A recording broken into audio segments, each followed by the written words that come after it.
నాలుక రంగును బట్టి సమస్య ఎలా తెలుస్తుంది? నాలుకలో వచ్చే మార్పుల ఆధారంగా మనిషి ఆరోగ్యాన్ని అంచనా వేస్తుంటారు. మన జీవన విధానంలో నాలుకపై పెద్దగా శ్రద్ధ పెట్టం. కానీ ఏదైనా జబ్బు కోసం డాక్టర్ దగ్గరికి వెళ్ళినప్పుడు డాక్టర్ మొదట నాలుక చూస్తారు.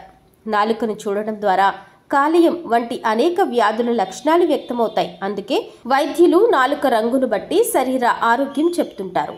మనలో చాలామంది పట్టించుకోకుండా వదిలేసే ఒక శరీర భాగం నాలుక. కేవలం బ్రష్ చేసేటప్పుడు మాత్రమే నాలుకలను క్లీన్ చేస్తాం. అయితే ఆ తర్వాత నాలుక రంగు ఏమైనా మారిందా, ఏమైనా సమస్యలు వచ్చాయా అని చూడం. కానీ శరీరంలోని ఇతర అవయవాల మాదిరిగానే నాలుక కూడా ఎన్నో విధాలుగా ప్రభావితమవుతుంది. మన ఆరోగ్యంపై ఎంతో ప్రభావాన్ని చూపుతుంది. అసలు డాక్టర్ దగ్గరికి వెళ్ళినప్పుడు మన నాలుకను ఎందుకు చూస్తారు? మనకున్న సమస్యలను నాలుక ద్వారా ఎలా తెలుసుకోవచ్చు? మరి మన నాలుక ఏ రంగులో ఉంటే ఏ సమస్యో ఇప్పుడు తెలుసుకుందాం. నాలుకపై తెల్లని పొర. నాలుక పైభాగంలో తెల్లటి పొరలా కనిపిస్తే నాలుకను సరిగ్గా క్లీన్ చేయడం లేదని అర్థం. అంటే ఇది పరిశుభ్రతపై దృష్టి పెట్టాలని సూచిస్తుంది. నాలుకపై తెల్లని పొర ఉంటే నాలుకపై బ్యాక్టీరియా, ఫంగల్ ఇన్ఫెక్షన్లు ఉన్నాయని అర్థం.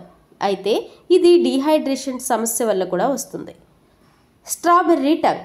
నాలుక గరుకుగా స్ట్రాబెర్రీల ముళ్ళులా, సన్నని ముళ్ళులా కనిపించడాన్నే స్ట్రాబెర్రీ టంగ్ అంటారు. ఇది విటమిన్లు, ముఖ్యంగా బి విటమిన్ తగ్గడాన్ని సూచిస్తుంది. ఈ వ్యాధి రక్తనాళాలను ప్రభావితం చేస్తుంది. పిల్లలే ఈ వ్యాధి బారిన ఎక్కువగా పడుతుంటారు. నలుపు రంగు. కొంతమంది నాలుక నల్లగా కనిపిస్తుంది. నాలుక ఇలా కనిపిస్తుందంటే స్మోకింగ్ చేస్తున్నట్లు అర్థం. అలానే కాఫీ లేదా టీలను ఎక్కువగా తాగినా కూడా ఇలానే అవుతుంది.